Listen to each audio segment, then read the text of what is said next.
Now, before we get started, please subscribe to our channel and turn on notifications by clicking on the bell icon. Let's go through what we will be covering in today's session.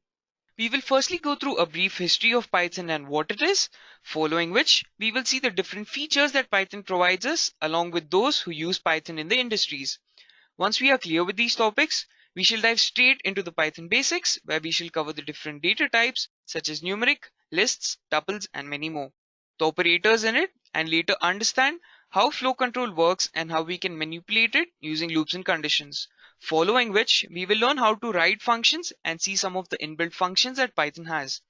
Later, we will be ending our session with file handling where we learn how to read and write data to and from a file. So I hope all of you are clear with the agenda for today. Can I please get a confirmation message in the chat box?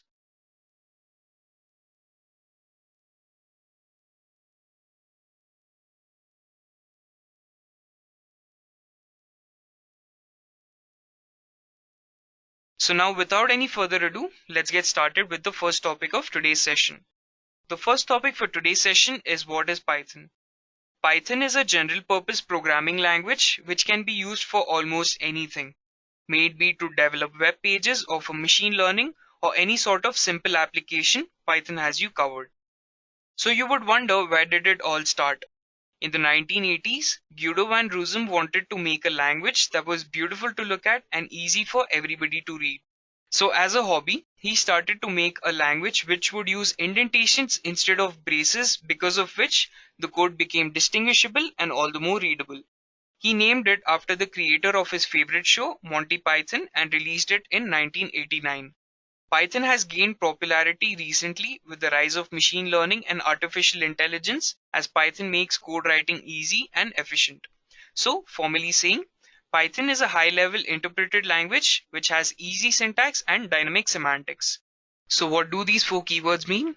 Well, high level means that Python derives components from the natural language that we humans use to communicate with each other. This makes it easier for anybody to try and relate what exactly could be happening without the burden of going through tons of machine code. Interpreted means that the Python code is compiled line by line, which makes debugging errors much more easier and efficient. But this comes at a cost, as Python is much more slower than other programming languages. Python has easy syntax because it makes use of indentations instead of braces to distinguish what block of code comes under which class or function. This makes the code much more distributed and easy for anybody to read. Python has dynamic semantics, meaning that you do not need to initialize anything before using it. Python does all of that dynamically. So I hope you have a clear idea of what is Python.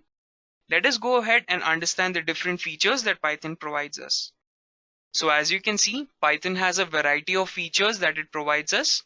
Let us go ahead and understand each of these one by one. The most well-known feature of Python is its simplicity. Python has made programming fun because it is simple. It makes you think more for obtaining the solution of your problem rather than thinking for the syntax of your code. The next important feature is that Python is an open source language, which means that it is free for anybody to use. You can also modify Python accordingly so that it better benefits your needs without any repercussions. Which brings us to our next feature, portability. Python supports portability, which means that you can write your code and share it with your team members or anybody that you want to, and it would run the same way as it does for you. This makes it really helpful when you are working on an application with a team of people. Our next feature are the embedding properties. There may be chances that certain languages perform certain functions better than Python, but that does not stop you, as Python allows you to add the code of those particular languages within itself, which makes Python all the more powerful. With that, let us move over to the next feature, interpretation. Python is interpreted line by line, which means that the management of memory and CPU is much more efficient and easy.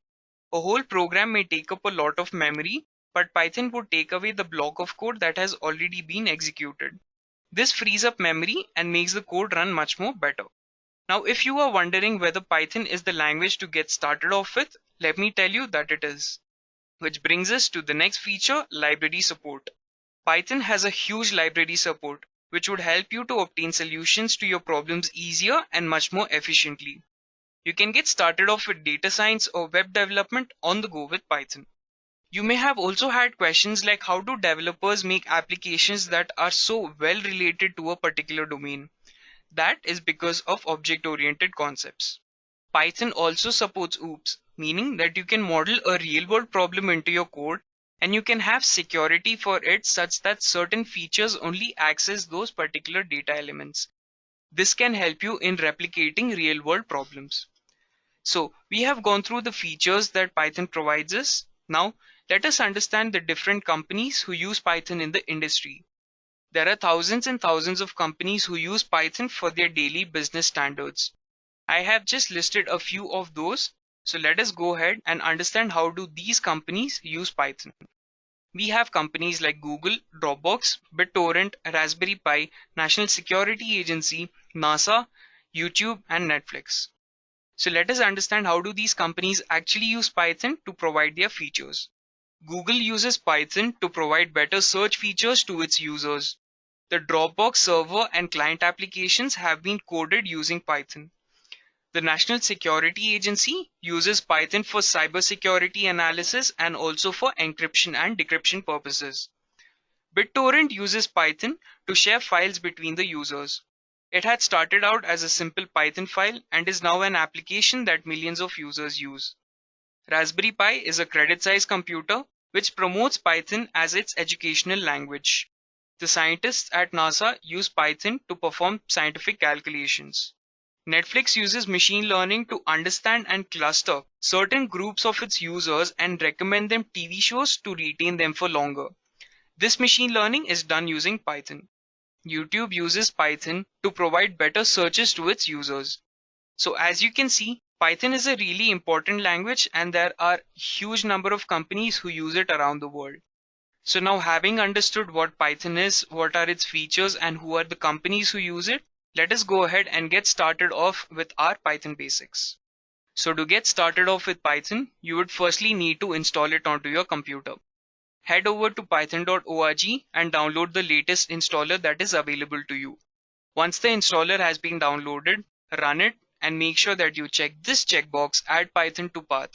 What this will do is it will make sure that Python is installed globally throughout your system and you can access Python from any place that you want to. Then go ahead and click on install now and you will see Python being installed into your system. Once the installation is completed, navigate and you will be able to find Python installed on your computer. Go ahead and open IDLE, which is the bundled development environment with Python. Let us go ahead and write our first program with IDLE. Do not worry if the font size of my IDLE is huge. I have done it so it is visible to you guys much more clearly. It may be small for you. So let us go ahead and write our first program, that is to print hello users, welcome to the basics tutorial, and let me hit enter. And as you can see, I have obtained the output. Hello users, welcome to the Python basics tutorial. So it is that simple to write your first program in Python. Let us close this and move back to my presentation. Now for the rest of the tutorial, I will not be using idle because there are chances that I may have errors and it becomes difficult to debug those errors. So instead, I will be downloading PyCharm, which is the IDE for writing Python files. So head over to jetbrains.com/pycharm/download and you can download either the professional version or the community version. For the purpose of the tutorial, I will be downloading the community version because it is free. But if you want, you can even go ahead and download the professional version for a certain amount of fee. I already have PyCharm installed in my computer. So let us go ahead and see how to work with PyCharm and write a few programs with PyCharm. So this is the home page of PyCharm. Let us go ahead and create a new project. Let us go ahead and give a name to this project. Let me say it as demo and click on enter or click on the create button over here.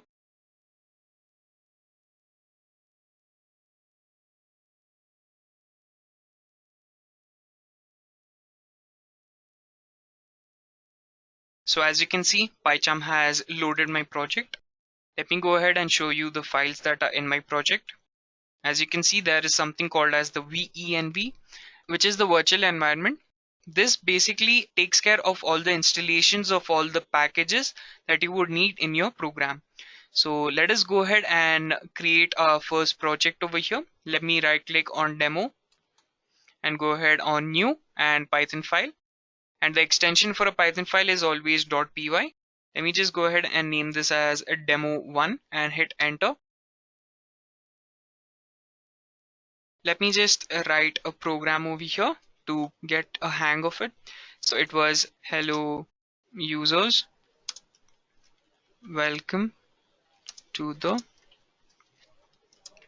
Python basics tutorial. Let me go ahead and run this for you guys. So as you can see, I have obtained the output. Hello users, welcome to the Python basics tutorial. So it's that simple. Let's go ahead and create another program. And let's say this will be used to add two numbers. So add, enter. And let me write this in the presentation mode. So let's see, the first line is a is equal to int of input, enter number a. B is equal to int of input, enter number b. And let me just write print the addition of a and b is comma a plus b. So let me go ahead and run this program for you guys. So as you can see, I have two numbers that I have to add over here. So let me just write 5 and 5 over here. Let me enter. And as you can see, the addition of a and b is 10. Now, what is the int over here? What does this do? Well, let me tell you how this actually works. So this is basically a function. So whatever is having parentheses after it. So for example, I have a and I have two parentheses after it. This means that a is a function over here.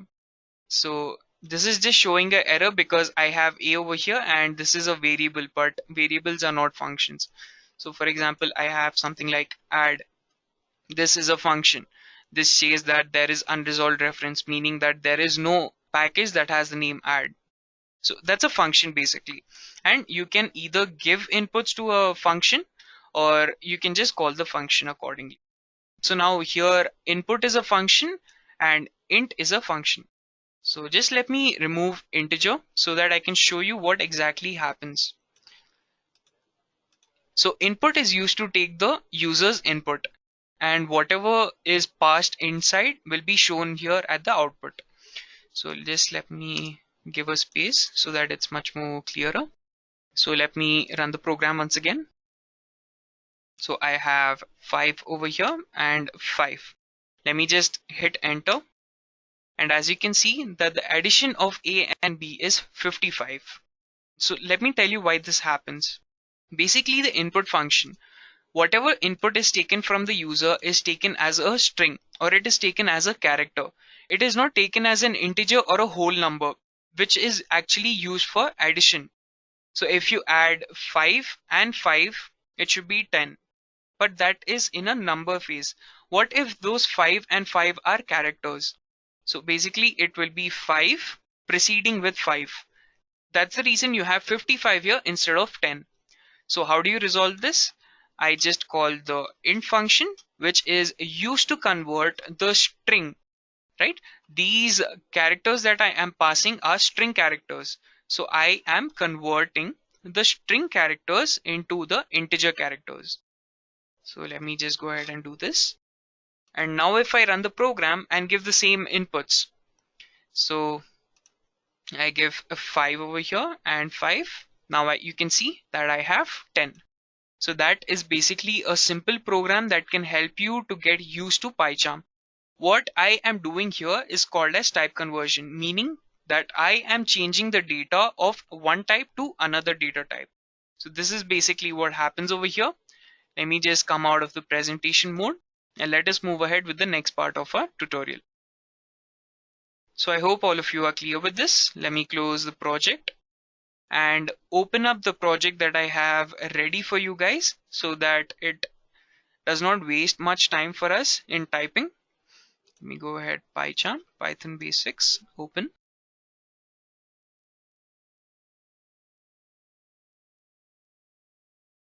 So as you can see, I have all the different topics that we will be covering, the data types, file handling, flow control, functions, operators, all of this. So let me just close this up and move back to my presentation. Now let us understand what are the different data types that we have in Python. We basically have 6 data types. What do you mean by a data type? A data type is basically the type of data that you are trying to store in Python. So there are 6. So we have numeric, lists, tuples, dictionary, sets, and strings. Let us go ahead and understand each of these data types one by one. So the first data type is the numeric data type. So as the name suggests, the numeric data type is used to store the numeric values. Now you need to know the difference between a value and a variable. So now let me help you understand this with an example. Remember that we had a is equal to 5 or a is equal to 10, something like that, right? Now a is the variable, which means that it is the name, and the value that I pass to it is the value for it. So basically I am giving a name to the value. So the name over here is a, and a is the variable, and the value 10 is the value that I have given to the variable. The other thing that you have to remember are that numeric data types are not mutable. What do you mean by mutation? Mutation is basically change, meaning that the numeric data type cannot be changed. What do you mean by this? Let me help you understand this with an example. So I have a first program over here. Now, as you can see that I have a is equal to 10 and I have a is equal to 20. If I print the value of a, and let me just run this. As you can see, I have obtained the output as 20. But what if I wanted to change a of, as you can see, I am getting an error over here which says that class integer does not define get item, meaning that I cannot change a particular value inside the 20, meaning that if I want to change the 0 of this to some other value, that is not allowed in Python. But if I wanted to change it into 21, this is allowed in Python. So this is what it means by numbers are not mutable. We have 3 data types in numeric data types. These are the integers, floats, and complex.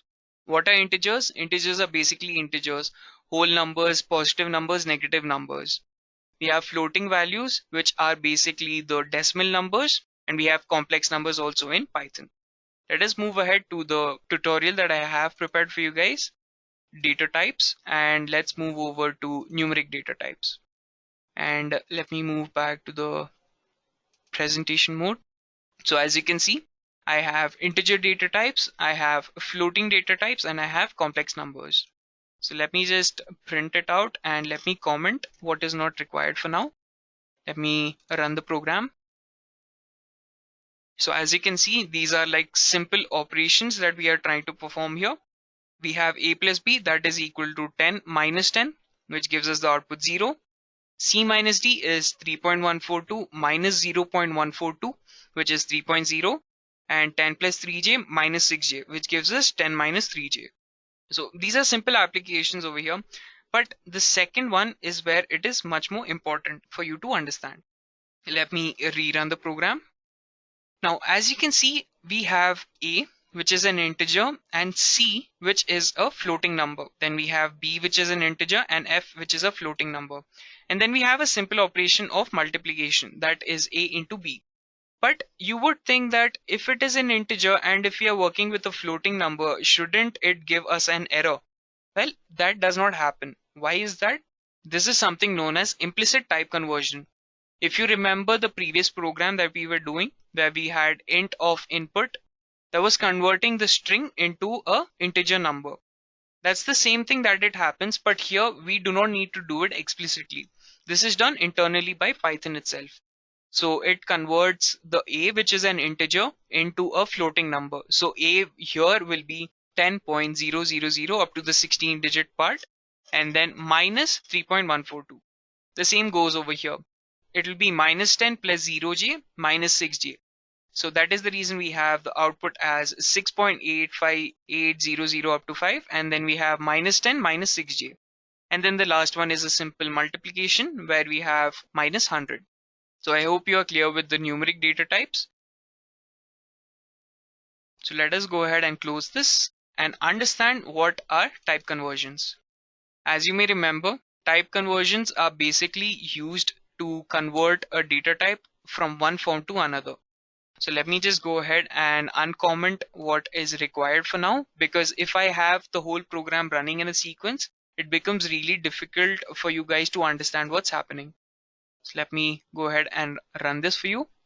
So I have a string which is 10010. I'm telling that I want to convert it into an integer, and this number that I am wanting to convert into an integer is in the form of a binary number.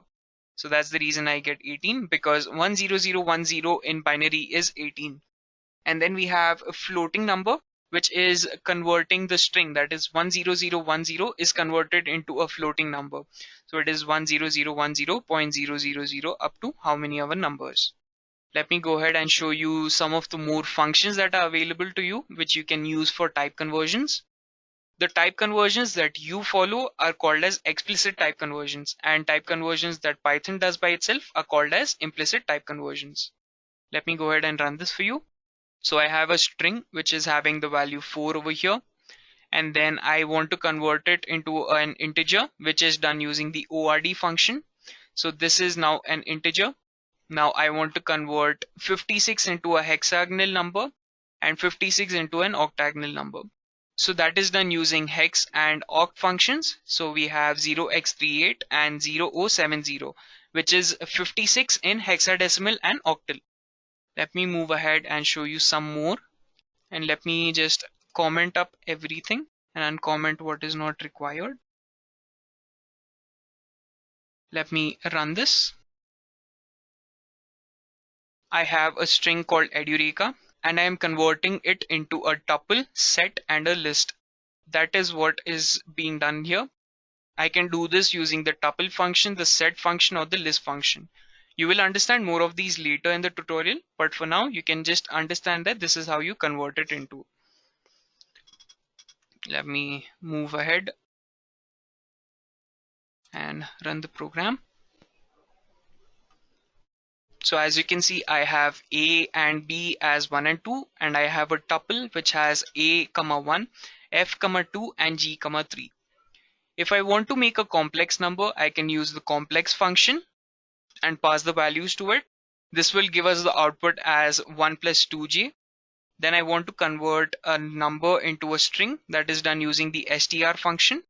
So the number that you have here is basically a string, and then you have the dict, which is used to convert it into a dictionary.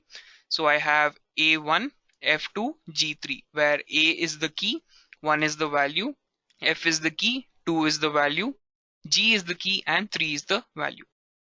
These are just simple examples of how you can use type conversions. Now you may be thinking, where exactly would you want to use type conversions? This may be better understood if I give you a simple example. Think of a company who has the data of their employees in a tabular format, and all of the data is stored in a string. Now, if you remember from the first part of the PyCharm project that we did, that if you do not convert a data, it would be concatenating it into a string, right? So you do not want that, because it may give you wrong output that you would not want. So instead of doing that, you just type convert it into an integer or a floating number, and accordingly you can perform your own calculations. So that is one simple example where you would actually use type conversions. There are many which may depend on the application you're working on. So I hope all of you have understood type conversion. Let us move ahead with the next data type, that are lists. What are lists? Lists are the same as arrays with one exception, that they can have different data items inside them. Arrays would only have a particular data item within them. So for example, if an array had an integer, it would only have integer values. If it was a floating point, it would only have floating values. Lists are not like that. It can have integers, floats, complex numbers, strings, lists, tuples, dictionaries. There can be so many other different data types that a list can hold. And lists are also mutable, meaning that you can change particular items in the list. Now, for any of you who do not know what arrays are basically used to construct data structures. Now, what are data structures? Data structures are basically the way in which you arrange your data. For example, at home, you have a bookshelf where you want to arrange the books in a certain way that is comfortable for you. That makes it much more easier for you to work with. Now, that's the same case with data. Data also has to be stored in a particular manner so that it is much more helpful for you to work with. That's the reason arrays are used to make up stacks and queues and so many other data structures that you have. This is where arrays are used. Let us go ahead and understand lists much more clearer with the operations that I already have prepared for you guys. Let me go back to the presentation mode. So, how do you initialize empty lists? It is using square braces. Square braces are used to denote a list, or you can do that using the list function. So let me run the program and you can see the code over here. So as you can see, I have empty lists over here. So that is really simple for you guys to understand. How do you initialize a list? You just add data in that particular way. Using the square braces, you just have element, comma, accordingly. But if you are using the list function, you have to make sure that you pass it as a single parameter. Because if you don't, this will throw an error to you. So let me go ahead and run this program. So as you can see, this is the data that I have in my lists. Let me go ahead and comment all of this. And we have accessing the elements of the list. So how do you access the elements in your list? That is basically done using indexes. Now, it is really important for you to understand what index is. Index is basically the address in which the data is stored. This may be true for lists, tuples, and even for strings. So let me show you how the address is stored in Python. So if I have the element 1, it is stored at the index 0. If I have the element 2, it is stored at the index 1. So the address always starts with 0 up till how many ever numbers you have. So this will be 2. This will be 3. And this will be 4. So the address of element 1 is 0. Address of element 2 is 1, and so on. There is also something which is called as the negative indexing in Python, which can help you to access data from the last or the bottom part of the list. So how is that? It starts from -1. So this will be -2, sorry. This will be -3. This will be -4. And this will be -5. So I hope you've understood what index is. Let me go ahead and just take out all of this.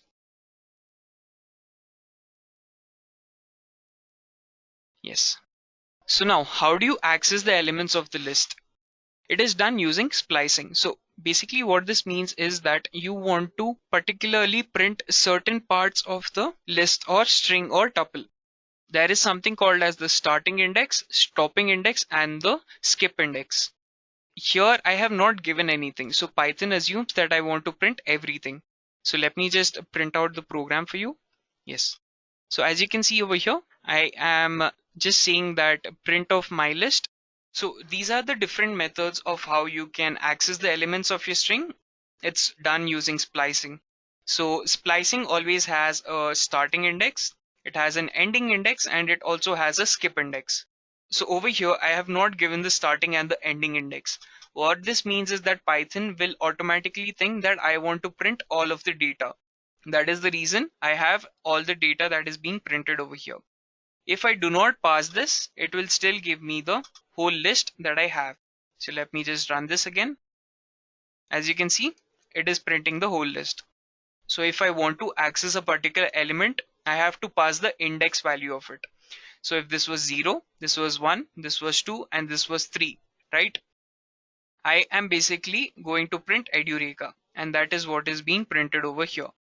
Now it is with the starting index and the ending index, meaning that you have to start from the index 0 and go up to index 3, and you have to exclude index 4. So that is what happens over here. So it is 1, 2, 3 and Edureka. That means that I start from index 0, go up till 3, and I skip 4. If I want to reverse it, I do not give any starting or ending index. I just do it from -1. So the list is being reversed over here. So that's what happens over here, as you can see. Next is something called as the skip index, right? Now I start from 0, go up till 5 and skip 2 elements, meaning that I print 1, I skip 1 and I skip 2 and I print 3. I skip 3, I skip Edureka and I print Python. So that is what happens over here, as you can see. That is how you have obtained the output. Next is the third element and the second next. The next is I can also access particular elements within the elements. So basically what I am saying over here is that I want to print U. How do I do that? I know that Edureka is at index 3 and I also know that U is at the index 2. So I just add that over here. So I have 3 and 2, and that's the reason I have U that is being printed over here. So I hope you have understood what is indexing and how you can access the elements using splicing and indexing. Let us move ahead and add data into the list. How do you do that? You do that using the append function, the extend function, and the insert function. So let me just go ahead and show this to you, how it is being done. Now, so the append function adds the element at the end of the list. The extend function also adds the element at the end of the list. So what is the difference between them? Well, the difference between them is that the append function adds it as a particular element. It adds it as a single element. The extend function does not work like that. It adds all the elements one by one, whereas the append function just adds it as a single element.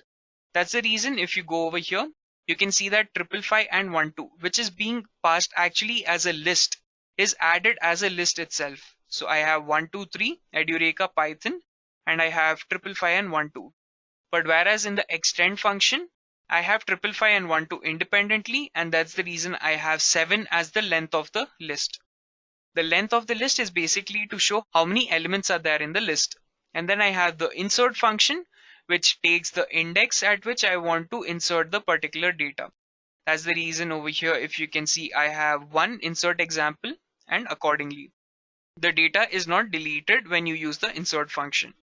The next ways are to use the concatenation and multiplication, but they do not affect the actual data of the list. As you can see over here, I just have printing of my list. But if I was not printing it, it would actually change the data of it. But since I am using it in the print function, the data will not be changed. So as you can see over here, I have one accordingly, and just for example, and then multiplication is multiplying the list accordingly to the number you have told it to be multiplied with. So the whole list will be multiplied 2 times.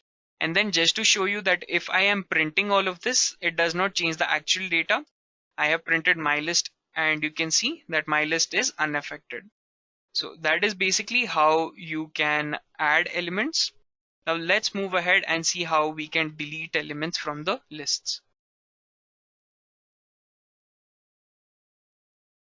Let me go ahead and run the program.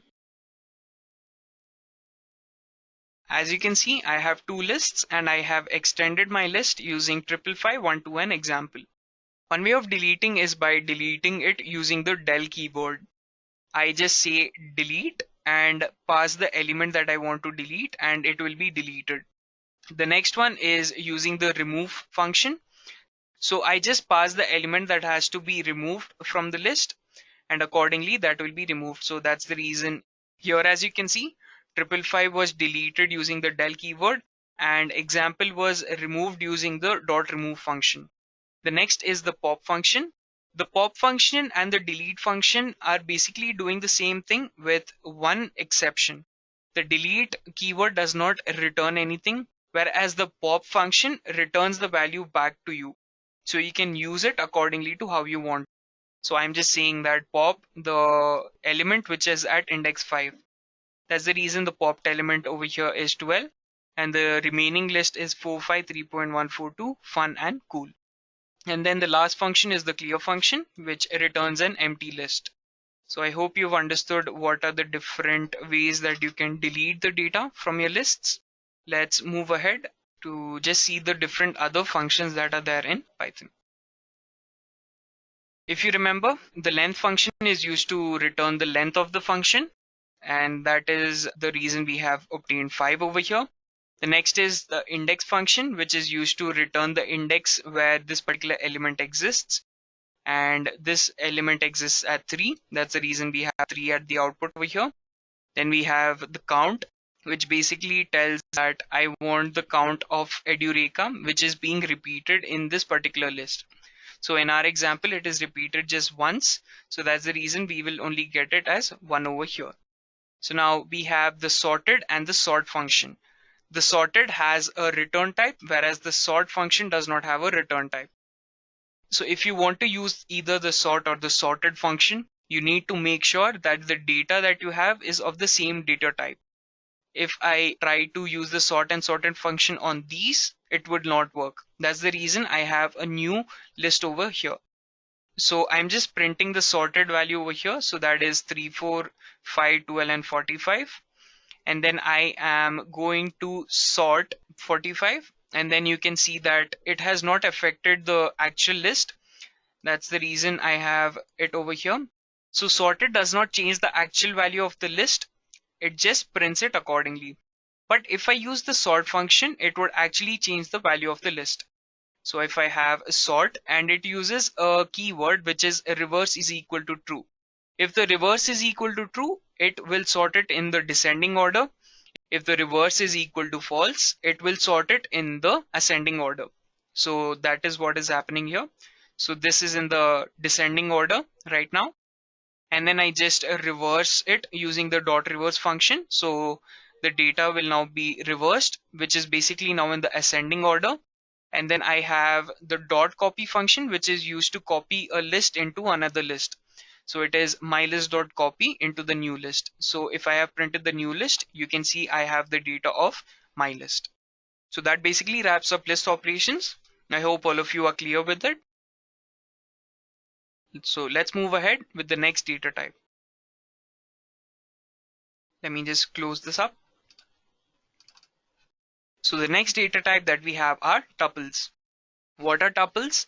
Tuples are basically the same as lists with one exception, that they are not mutable, meaning that you cannot change the data in tuples. This makes tuples much more faster than lists. So how are tuples written? They are written using the parentheses. So let's move ahead directly to our tutorial. Let me run this.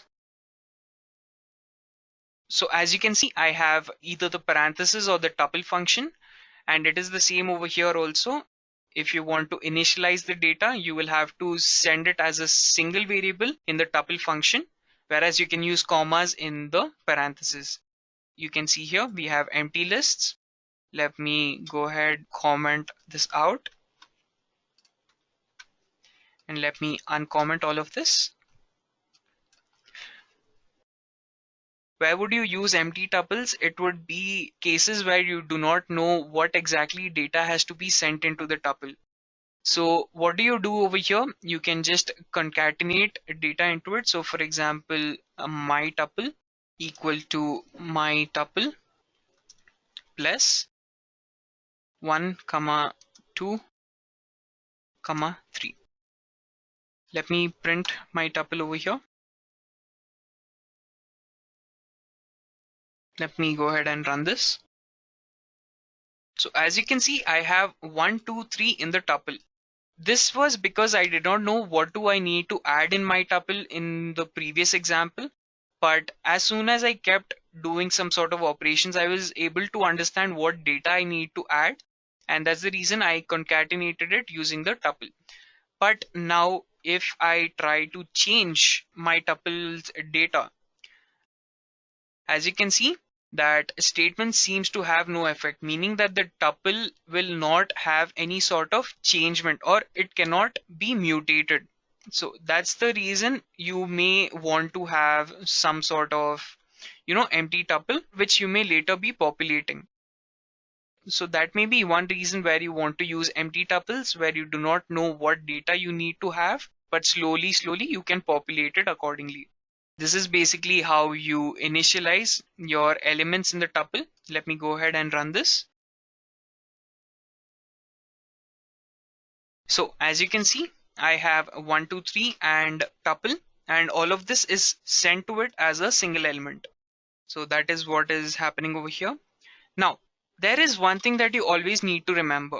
When you want to have a tuple with a single element, make sure that it is always with a comma at the end. Why is this important? Is because if I remove the comma and I show you the type that is my tuple 3, it is now a string data. So that is the reason a comma is needed, so that you can have a tuple with a single element. So I hope you have understood how do you initialize the data. The accessing of elements is the same way as you do it with the lists. So let me go ahead and run this. As you can see, 1, 2, 3 Python and accordingly. So the 0th element of my tuple is 1 over here, and I want to print everything. So Python for Edureka is printed, and then I have the 3rd element, which is a list over here, and I want to print the element which is at index number 1, that is Python. This is how I access the elements.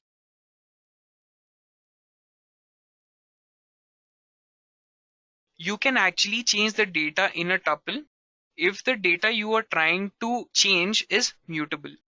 So here I have 1, 2, 3, Hindi and Python. Now you know that this is a list, and a list is basically mutable, right?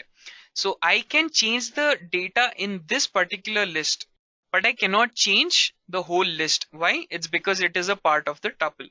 So I'm just saying go to the list index and then change the 0th element, that is Hindi, change it to English. So if I print this, I have 1, 2, 3 English and Python over here. So that is one way you can actually change the data of a tuple. And we have just a few more methods, which are the count method and the index method, which is the same as how it works in lists. So the count of 2 is actually just 1, and the index of Hindi and Python is 3. So I have 1 and 3 as the output. So that basically wraps up tuples. Let's move ahead to the next data type, which are dictionaries. So dictionaries are used to hold key value pairs, and they are mutable. Now you may be confused, what are key value pairs? So let me help you understand all of this with a real world example. Okay. Think of your contacts application on the cell phone. If you see it and go ahead to add a contact, you will always see a few fields that are common all the time. You have name, you have phone number, and all the other data that you want to add accordingly. Let us just understand how this works. The data we have is name, which is the key. It is always common for everybody. And we have phone number, which is again the key, which is common for everybody. But the value that you enter in those particular fields will be different accordingly. Because you have a name and the value you enter for that name, you have a phone number, you have a different phone number for that particular name. So that's how it works, right? So it is basically key and value. So you have the name, which is the key, and the value that you enter is the name of the person. So that is basically what is a key value pair. So for example, over here, I have a name, that is my name, that's Akash, and I have the horoscope sign of mine, that is the Libra.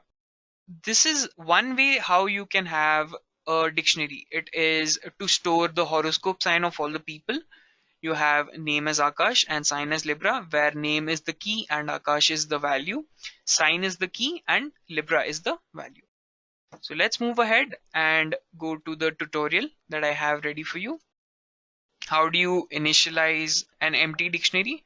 It is done using the flower braces, or it is done using the dict method, DICT. So let me run this and you will be able to see that there are empty dictionaries over here.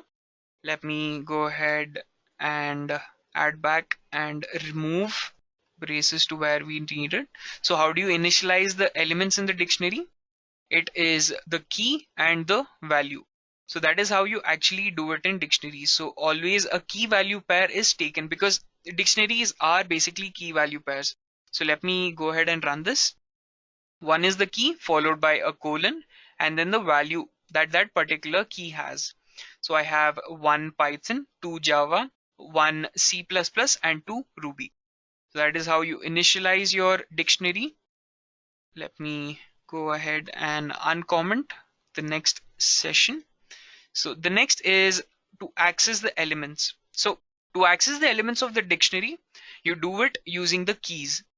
So I have the first as the key and Python as the value, second as the key and Java as the value. So I have my dict and then the key name, which is first. Give me the value from this dictionary where the key value is first. And I can do that even using the .get method, where I just pass the key value of that particular element. So let me go ahead and run this. So as you can see, I have obtained the value Python because I said that I want the value in my dictionary and it has the key first. Same thing is done using the get method, where I get the value for whichever I have the key as second. So I hope that makes sense to you guys. Let me show you how you can change and add elements into your dictionary.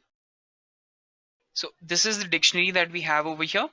And then I want to change the data that is in a second, saying that I do not want Java. I want this to be C++. So I just say my dict of second and I want to change it with the value. So I just pass the value to it. So now if you can see here, Java is now being changed with C++, right? So now how do you add elements into the dictionary? You do that by giving the key value pair. So you just say that my dict and give the key and then you give the value. So that is how I have obtained the output: first Python, second C++, and third as Ruby. So that's how easy it is to add your elements into the dictionary. Let me go ahead and show you how to delete elements now. One way is to use the del keyword. You can use it accordingly. It works the same way every place. Here you would just have to give the key name. So I have one dictionary, which is my dictionary. So the next way is the pop item function, which will return the key value pair to you in the form of a tuple. And how does this work? The item which is in the last position will be given back to you. So if you can see over here, second and Java, which was at the last position, have been popped out as a key value pair in the form of a tuple. So as you can see here, second and Java have been returned back and they are in the form of a tuple with a key value over here. So that's how you use the pop item function. And then you have the clear, which is used to just basically empty the dictionary. I hope you're clear with that. Let me comment all of this out and move over. So we have a few functions that may be helpful to you when you start using dictionaries. So they are the keys, values, items, and the get function. You already know what the get function does. We have keys, which basically returns all the keys for this particular dictionary. We have the values, which returns the values of the dictionary. We have the items, which returns the key value pair in the tuple forms. So as you can see over here, these are the keys, first, second, third. These are the values, Python, Java, and Ruby. And then you have the dict items, which is the key value pair. And you know how the get function works. You just pass the key and the value will be returned back to you. So that basically wraps up dictionaries. Let's move over to sets. The next data type are sets. If you know arithmetic, you would know what sets are. That is basically what we have in Python right now. Sets are basically unordered collection of unique elements and they are mutable. So how do you write sets? So sets are basically written in the flower braces, but with a comma only. You do not have a key value pair. Whenever you have a key value pair, it becomes a dictionary. Whenever you just have elements, it becomes a set. So let's move ahead and go to the tutorial. So let me move back to the presentation mode. How do you initialize your set? You do it using this way. And if you can see the output, it is just 1, 2, 3, 4, 5. But whereas I have written 1, 2, 3, 4, 5, 5, 5. Why is 5, 5, 5 not repeated? Remember the definition always. Set is a collection of unique elements, right? So even if 5 is repeated even 1,000 times, it will still be taken it as one time. So that is what is basically a set. How you initialize your set. Let us move over to how you add elements into your sets. So adding the elements are done using the add method. You can see I have a list 1, 2, 3, and I just want to add 4 over here. So that's the reason I obtain the output 1, 2, 3, and 4. So that's how easy it is to add elements into your sets. So let's move over to the other methods that we have. Now, if you remember your arithmetic, you would definitely remember what was union, intersection, difference, and symmetric difference, right? So what are basically all these methods? Union is basically adding the elements of both the sets. Intersection is to find out the common elements. Difference is to delete the common elements and have the remaining elements given as the output. And symmetric difference is to take out both the common elements that are in the set. Symmetric difference is to take out all the elements that are common in the set and give as output the remaining elements that are in both the sets. That is basically what was union, intersection, difference, and symmetric difference. So let me just go ahead and run this program for you. So if you know union, it is going to add both the elements. So it would be 1, 2, 3, 4, 3, 4, 5, 6, but it is unique, right? So I would just have 3, 4 repeated once. So it would be 1, 2, 3, 4, 5, 6. The same can be done using the pipeline operator. The next is intersection. So 3 and 4 are common. So that's why 3 and 4 will be given as the output. And it can be also done using the AND operator. Then you have the difference, which is to take out the common elements and then show the elements that are present in my set, which is the first set that you give over here. So 3, 4 are common and the remaining elements in set 1 are 1 and 2. So 1 and 2 are given as the output. Next you have the symmetric difference, which is basically the same as the difference function, but it would take the elements that are remaining in both the sets. So 1, 2, 5, and 6 will be given as the output. So I hope you're clear with that. And then we have the clear function, which is used to basically give you back the empty set. Let's move ahead to the operators that we have in sets. Let me go ahead and run this. So we have 3 sets over here, the superset, set 1 and set 2. The double equal to is just to compare if both the sets are equal. If both the sets are equal, it would be true. But we have got false, meaning that both the sets are not true. The second one is to check if both the sets are not equal. We know that both the sets are not equal. That's the reason we obtain a true. Next, we have the subset and the proper subset. Now, what is a subset? Subset is basically to show that all the elements of one set are present in the other set. So set 1's elements are definitely present in the superset. That is the reason this is a true. And we also know what is a proper subset. So that is the reason we also obtain a true over here. And then we have S1 and S2. We are just checking if S2 is a subset of S1. Obviously it is not, and that's the reason even if it is not a subset, it would definitely not be a proper subset. So that brings us to the end of sets. I hope you're clear with all of this. Let's move ahead to the next data type that we have in Python. So I hope all of you are clear with sets. Let us move ahead and go to the last data type, which are strings. So what are strings? Strings are basically a collection of characters. If you have A, B, C, capital A, capital B, capital C, all these are characters, right? Now you have to remember that Python is case sensitive, which means that capital A and small a are different from each other. So strings are basically written using either the single or the double quotation marks, and they are not mutable, meaning that you cannot change particular data in the string. So let's move ahead and go to the tutorial that I have for you guys. Let me just uncomment what is needed. So as you can see, I have 2 strings over here, that is mystr and mystr2, which is welcome to the tutorial. This is my string. So as you can see, that's the output that we have. And next is string splicing. Now, string splicing may be very much easier for you guys because you've now understood how we access particular data in lists, tuples, and all of those data types. It's the same with your strings also. If you do not have any start or stop index, it will print the entire string. This is from 2 to 9 and is skipping 10. This is from 0 to 14 and skipping one element. This is from 0 to 14, skipping two elements. This one is to reverse the string, and this is from the reverse order. So let me go ahead and run the program. And we have our string as welcome to the tutorial. And as you can see, we have welcome to the tutorial, that is for the first one. And next is from 2 to 9, which is L come to. And then we have 0 to 14, so that is welcome to the. And if I'm skipping two elements, it will be this particular string over here. Next, it is to reverse the string. So as you can see, this is in the reverse order. And then we have to print a particular range in reverse order. So this is the output that we have obtained. So I hope you're clear with how you access or how you splice a particular string. There are many and many functions that we have for strings. I've just defined a few of those over here. So the length, obviously, which is to give the length of the string, that is 23. Then say how many times the element t has been repeated. So it is 3 times. Then this dot lower is to convert the string into a lowercase, and dot upper is used to convert it into an uppercase. So as you can see, this is the output that we have. Then the find function will basically return the index whenever this particular element has been obtained.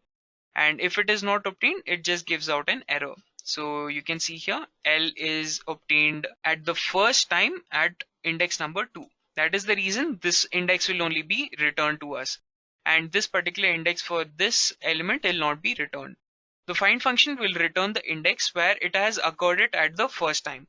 Next is the partition function, which is basically used to partition the string based on the input that you have given over here.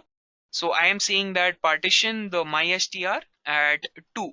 So welcome will become one particular variable. Then we have 2, which will be the other variable, and we have the tutorial, which is the third variable. And all of this is now into a tuple. The same thing goes to split function, where the data will be split based on the input that you have given over here. So if I do it split and I have given a space over here, so welcome to the tutorial, and all of this will be converted into a list. So you have to remember that the partition function converts it into a tuple and the split function converts it into a list. Then we have the replace function. So it replaces whatever was given in the previous string and with the new string that it has to be replaced with. I want to change welcome with hello welcome. So hello, welcome to the tutorial. Let's move ahead and understand what are the different operators that we have in Python. What is an operator? An operator is basically a construct that you use to manipulate data. Let's understand this by a real world example. So suppose there are two friends and they want to find out the exact amount of money that both of them have. So what do? You take the money from the first friend, you take the money from the second friend and add all of that, right? For example, let's say the first friend has 50 and the second friend has 50. So in your mind, you just say that, okay, so 50 rupees plus 50 rupees becomes 100 rupees. So that way of manipulating the data in your brain, that is what you have done here. And the operator that you use was the addition operator. So that is basically what are operators. They are basically constructs that are used to manipulate the data. So they can be used to derive information or to manipulate to obtain a solution. So as you can see, we have 7 operators over here. They are the arithmetic, assignment, comparison, logical, bitwise, identity, and membership operators. So let's go ahead and see all of these operators. So the first one is the arithmetic operator. It's as the name suggests, they are used to perform the arithmetic operations. So we have the addition, subtraction, multiplication, division, remainder, and exponential operators. Let's go ahead and see an example of these. Close data types and move over to operators. So we have the arithmetic operator. Let me go to the presentation mode. So you can see I have a is equal to 10 and b is equal to 5. So I want to add, I want to subtract it, I want to multiply them using the star operator. The division operator is the floor division. Then we have the percentage, which is for the remainder. And two consecutive stars is basically for the exponential. So let me run it. So as you can see, the addition is 15, subtraction is 5, obviously because 10 minus 5 is 5. The multiplication is 50, 10 into 5 is 50. The division is 2. There are no remainders obviously because it is a multiple of 5. 10 is a multiple of 5. And the exponential is 10 into 10 into 10 into 10 into 10. That is 10 raised to the power of 5. This is where we use the exponential part of operator. Let's move ahead with the next operator, which is the assignment operator. You would definitely know what the assignment operators are. It's because you have been assigning values to particular variables. So this is where the assignment operators are used. Now there are shortcut notations where you can add and assign, subtract and assign, multiply and assign, and so on. So you can understand this better if we have our project over here and we go to the assignment operators, and let me go to the presentation mode. I have a is equal to 5 and I am giving values to these particular add, sub, mul and so on. So this is called as multiple variable assignment. Add will get the value 0, subtract will get the value 0, multiply will get the value 0, division gets 1, remainder gets 1, exponential gets 1. Now if you were wondering why I have given division, remainder and exponential, it's because I do not want error. I do not want to divide anything with 0 because that would give me an error. So let's just go ahead and understand what this does. Let me write what would I actually write for this. So add is equal to add plus a. So instead of writing this big statement, I can just say add plus equal to a, which means that add is equal to add plus a. The same goes for subtraction, multiplication, division, remainder and exponential. So I hope you've understood that. So let me just run the program for you to see the output. So 5 plus 0 would give me 5. 0 minus 5 would give me minus 5. Then we have multiplication, which is 0 into 5, which is 0. Then we have the division, which is 1 divided by 5. So that is 0.2. Then we have the remainder as 1 and the exponential will be 1 because anything into 1 is still 1. So we have finished the assignment operators. Next we have the comparison operators. So as the name suggests, it is used to compare the values. So if phi is equal to 5, it will return a true, and if phi is equal to 6, which will give us a false. So these are the various operators. We have the double equal to compare if it is true, not equal to compare if it is not true, which means that if it is not equal, then we have the less than or greater than, and less than equal to and greater than equal to. So let's move ahead to our program and go back to the presentation mode. So as you can see, I have 5 and 10. So if I say a is equal to b, which means phi is equal to 10, this will be wrong. That means I will get a false over here. And then phi is not equal to b, which is true. That means 5 is not equal to 10, which is true. That's why I have a true over here. Then if a is greater than b, so 5 is not greater than 10, so I get a false over here. So a is less than b, which is true. That means 5 is less than 10. That's the reason I've got a true over here. The same thing over here too. If it is greater than equal to, it will be true, or if it is less than equal to, it will be true. So you can see the output accordingly. Let's move ahead to the next set of operators, which are the logical operators. Logical operators are basically used to obtain logic, which means that if both the elements are true, it will be true. If either one of them is true, it will give us a true, or if not, which means that give us the opposite of it. So let's move ahead to the program over here, and let me go back to my presentation mode. Yeah, so I have 5 and 0.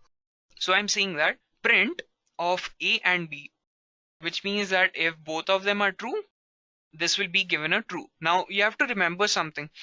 If it is 0, that means it is always false. If it is 1 and anything greater than 1, it will be true. A and b will be 0 because this will give us a true only if both of them are true. And a or b, which means that it is either 5 or 0. So this will also be a true because I am having either one of them to be true. So not of a, this will give me false because 5 over here is the value of true. So not of A, so not of true will be false and not of false will be true. Let me run the program. So you can see the output accordingly, how we had discussed it. So now that we have understood the logical operators, let's move ahead to the next operators, that are the bitwise operators. Bitwise operators will be much more understandable if you know what the theory of bits is, because they are basically used to manipulate the bits directly. So we have the bitwise AND, OR, XOR, ones complement, and the left shift and the right shift. Let's move ahead to our demo. It was the bitwise operators. And let me go back to the presentation mode. So let me just run the program for you. So if you AND 5 and 6, the number will be 4. If you OR it, it will be 7. And then you have the XOR operation that gives us the value 3. So we have the NOT of A, which is the NOT of 5 will give us the value 6. So next we have the left shift and the right shift operator, which is equivalent to multiplying with 2. So basically what this means is that you will be multiplying 5 into 2 6 times. So whenever you have 5 into 2 6 times, this will become equal to 320. So it will be 5 into 2, that will be 10. 10 into 2 will be 20, and so on. That's how the calculation works. And then you have right shift, which is basically the equivalent of dividing by 2. So we have the value as 0. Let's move ahead with the next operator. This is the identity operator. So identity operator is basically to check whether two elements are identical or not. So let's move ahead to our program, that is the identity operators, and move ahead to the presentation mode. So we have A is equal to 1 2 3 and B is equal to 2 3 4. So is A equal to B? This will be a false, and A is not equal to B. So A is not B, so this will be true. So our outputs will be false and true because A is not equal to B and A is not B is actually true. So I hope you've understood what are the identity operators also. Let's move ahead to the last operator, which are the membership operators. The membership operators are basically used to check whether a particular element exists in another element or not. So we use the in and not in operators. So let me go ahead and open that up. So we have A is equal to 1 2 3, and I am asking print if 2 is in A and 2 not in A. So print if 2 in A and 2 not in A. So 2 is actually in A, so I will get true and I will get a false over here. So that's what I have obtained. So that basically wraps up all the operators that we have in Python. Let's move ahead to the next topic, which is flow control. So by now you would have already understood that the program runs in a sequential manner, or the program's compilation is done in a sequential manner, that is line by line. What if you want to break that way of compilation so that it can be according to your own advantage? That is why you use the flow control. So what is flow control? Flow control is basically altering the sequence of your code. So how do you do that? That is done using either the loops or the conditional statements. So the conditional statements in Python are the if else, and the loops are the for loop and the while loop. So let's go ahead and understand what are conditional statements. Conditional statements basically mean that if a particular condition is satisfied, you execute a set of statements, or you may execute another set of statements.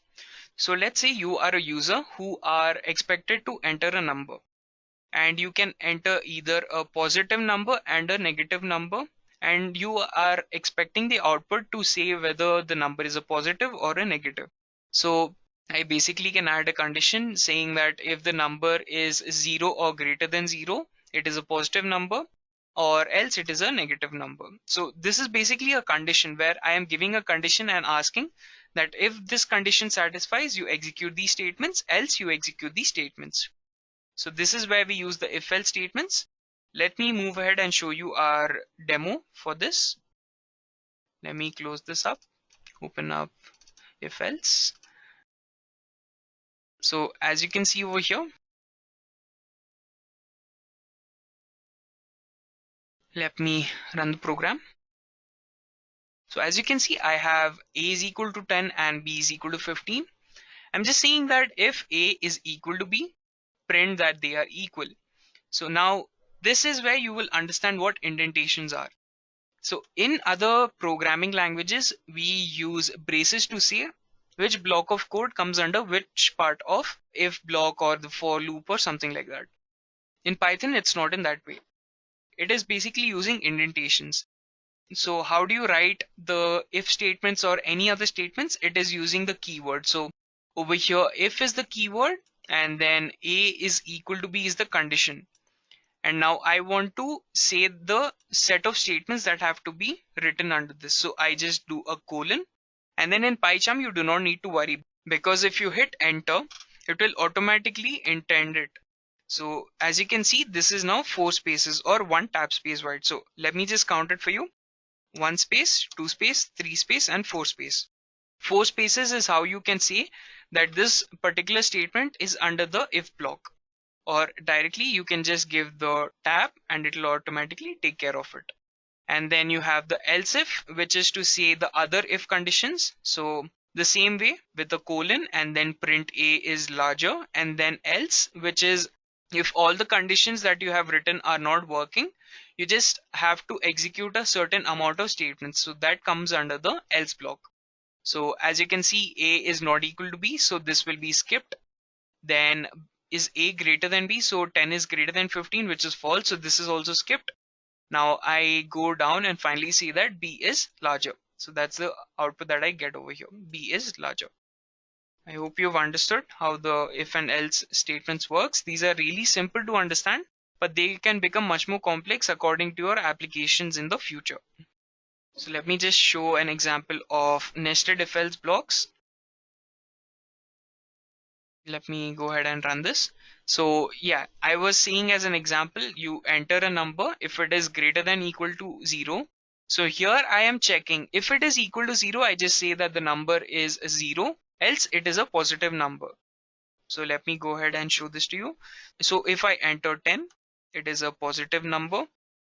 If I enter 0, it is 0 over here. And if I give a negative number, say for example -5, hit enter. Entered is a negative number. So I hope you've understood what are nested if else blocks also. That basically wraps up our if else statements. Let's move ahead with loops. Loops are basically used to execute a certain set of statements for a different set of inputs for several times. That is where you use loops. For example, if you have an addition statement that you want to keep adding accordingly, but it has to be done for 10 times, 15 times, 20 times, you would not sit down and write every add statement accordingly. So this is where you use loops, because loops are basically used for breaking down the redundancy and to make the code much more smaller. So we have 2 loops in Python, that are the for loops and the while loops. So the for loops will have your initialization and all your increment decrement operations that are being done exactly in the first statement. So you do not need to explicitly do the condition updation.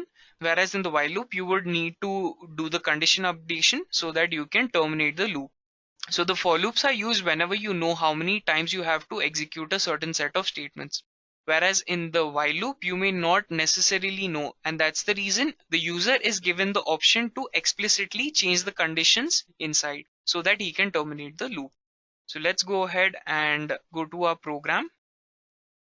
Let's go ahead with the for loop first, and let me open while loop also.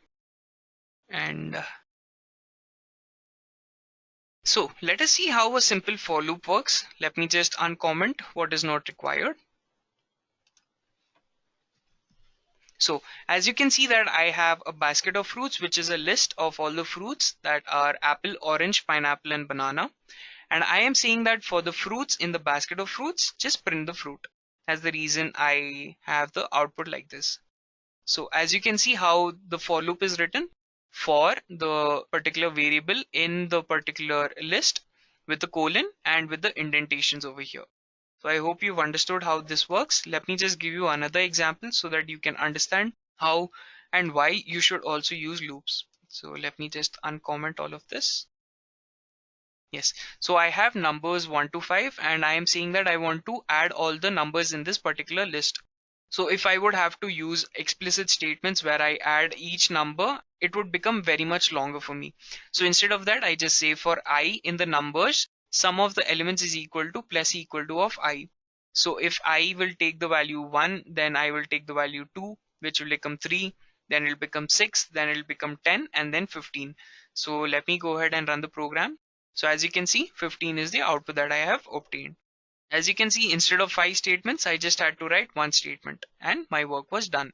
So next, let me show you something called as the range function.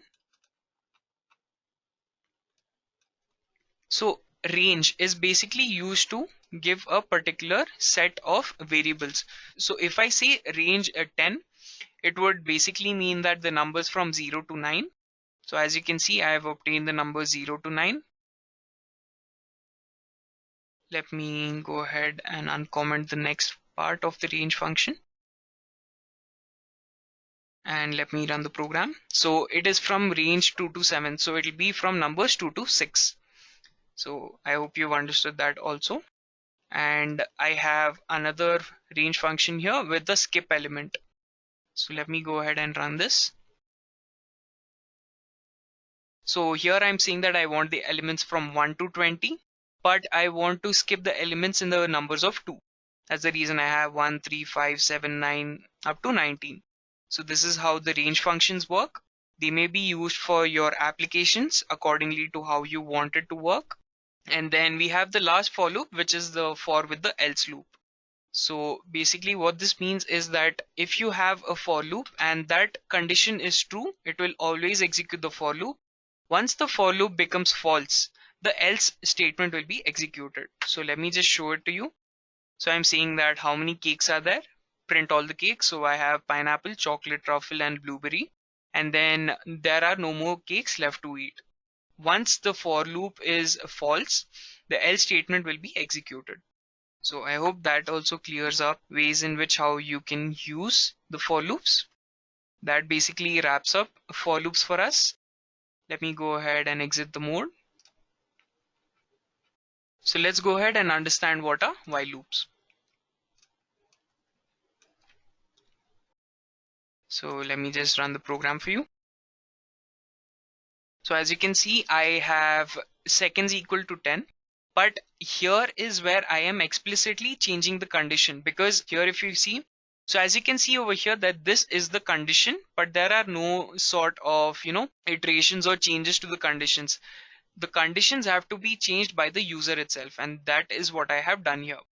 So I'm just printing the second, and once the loop is done, I just print the blast off. So as you can see, this is basically a countdown and you get up to 1, 0, and then the blast off. So I hope you've understood how the while loop works. These are really simple examples. Keep practicing more and more to understand how these work.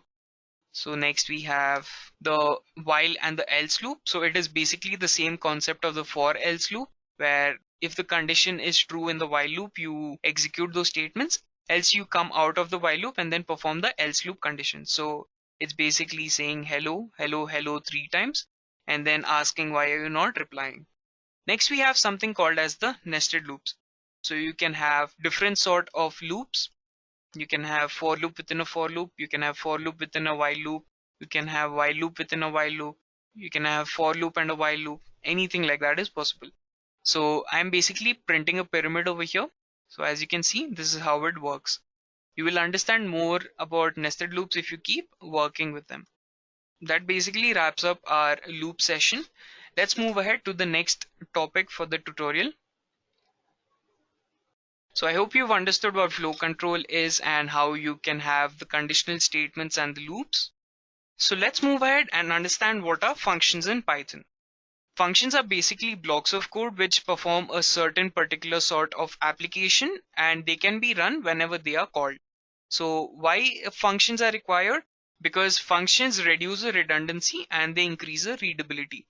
And there is something called as pass by object. If you are an old school programmer, you would know that there is something called as pass by value and pass by reference. Well, Python accordingly supports pass by object. which means that it creates an object whenever a particular function is being called and then accordingly does the work. So let's go ahead with the tutorial so that you can understand all of this better. So we have functions over here and I have a pass by. So basically what is pass by object? Now as you can see, I have defined a function over here which is define foo bar, and I'm saying that bar is equal to the new value and print the bar. And I have answer list which has an old value. So I'm just saying that foo of answer list. So now I am passing the answer list which has the value old value inside it and then passing it over here. So now if you can see, the answer list will not be changed. Why is that? It's because this answer list which is being passed is actually a new list, or it is basically a new object. As you can see, I have the answer list which has the old value and I pass that into the foo function and I will print it. So what basically happens over here is, now whenever this particular function is being called, this answer list is now being created into a new object. So this answer list is a new object and this answer list is another object. Now this answer list object is being sent to the foo function where it is being changed into the new value. And if I print, and now if I run the program for you, so now if you can see, the old answer list which was there is not being manipulated, whereas the new object was created when the foo function was called and that was sent and that value was being changed. So now we have new value and the old value. So that is basically what pass by object means. You would understand it better if you keep going on programs and understand how each object is being handled by Python. Let's go ahead and go to the functions, which is our tutorial. Now, if you can see over here, I have two functions over here, which is used to add and multiply. So I basically give the parameters, or I pass parameters to the two functions and say that I want to add them or I want to multiply them. So if you can see over here, I've just added one statement, which is add 5, 10, multiply 7, 5, add 7, 13 and multiply 5, 20. Now just imagine if this was not 4 lines but 40 lines. You would need to have the sum of a and b, sum of a and b, product of x and y, product of x and y, which becomes really tedious for you. But what you could do instead of that, you can just call these particular functions. So let me just run this for you. You have 5 plus 10 will be 15. Then you have multiply, that will be 7 into 5 will be 35. And then you have 7 plus 13 will be 20. And you have 5 into 20 will be 100. So as you can see, this is how the functions work. And if you want to understand how functions are written, it is done using the def keyword and then followed the name of the function and then the parameters and accordingly the colon and indentations. So that is how you define functions. And I hope you've understood what functions actually do in Python. So let's just go ahead and learn a few more of the built-in functions. Let me run the program. I have a list 103, which we will be using later. So next I am asking the absolute value of -7. So the absolute of -7 is actually 7. Now I have the all function and the any function. Whenever I use the all function, it will return a true if all the values in it are true. The any function will return a value true even if one of the values are true. So all will give me a false because I have a 0 over here, and any will give me true because I have at least one element that is true. So as you can see, these are the outputs. Next, length function is basically used to give the length. So 3 over here. Then I have the minimum and the maximum function. So the minimum function is used to give the minimum of the list, that is 103 will be 0 over here and the maximum will be 3. So I get 0 and 3 over here. Next is sum of the list. So basically the sum value is used to add all the elements in the list. And it's just not for list. You can even use it for tuples. You can use it for sets, all other sort of data types. This is just an example for you to show the different types of built-in functions that Python already has for you to use. Then I have the sum function over here, which is 1 plus 0 plus 3. 1 plus 0 is 1 and 1 plus 3 is equal to 4. That's the reason I get a 4. And then I have type, which is used to give the type of the data that I have passed to it. So if I am passing a list, I will get the class as list. So that basically wraps up the session for functions. let's just move ahead to the last topic of our today's session, file handling. You would definitely know what is a file. It is basically where you have data stored inside them. So what is file handling? Well, Python provides you libraries which you can use to handle files within Python itself. So you can read and write data to and from a file accordingly to however you want to. So what are the steps that you need to follow? There are basically three steps. You open the file, you can perform your operations, and you have to close your file. Closing your file is really important because what happens is whenever a file is being read or written to, it is basically brought into the memory. Now, if you do not close the file, it will still remain in the memory and there are chances that the file gets corrupted. So to avoid that damage, please make sure that you close your files. These are the different operations. So for opening a file, you use the open command and then file name and the mode. So mode may either be the read or the write or the append mode. Then to read the data, you use the read function. To write, you use the write function. And to close, you have the file.close function. So let's move ahead to our tutorial and let me open up file handling. So as you can see, I have some data in this particular file. That is, this is my txt. Let me just close all of this, or let me just remove all the data that this has.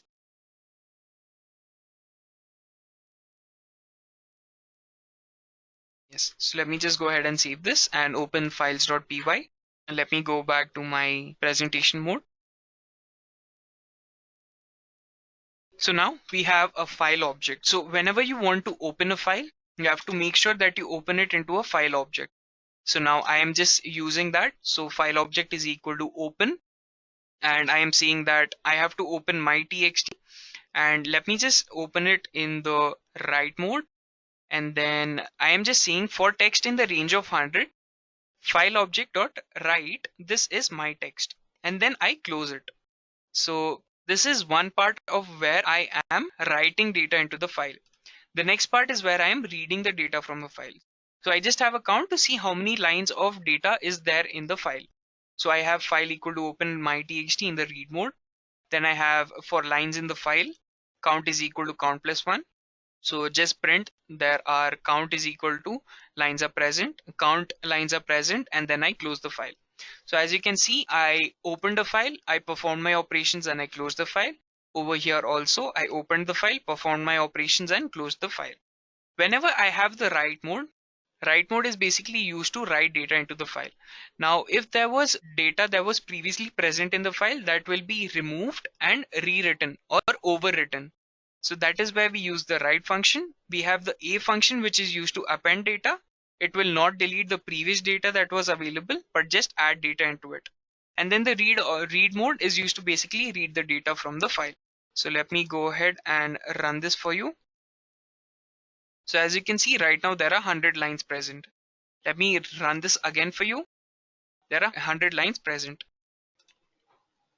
And let me show you that there are 100 lines that are present right now. So that's simple. So if you saw that previously I ran the program 2 times and it was still showing 100. Now let's see what happens. Now it should be 200. That means 100 lines are added into the file. Now again 100 lines will be added, that becomes 300. So basically that is how we have file handling in Python. You can accordingly keep changing and keep experimenting to know more about it. So that basically wraps up this session for Python basics. So let us just go ahead and find a summary of what we have studied. We basically studied what Python is, its features, and who are the companies who use Python in the industries. Then we installed Python. We looked at the different data types Python has, the operators that Python has, and then we understood what is flow control, what are the functions, and what is file handling. That basically wraps up our session for Python basics. I hope all of you have had a good time. Thank you. Happy learning.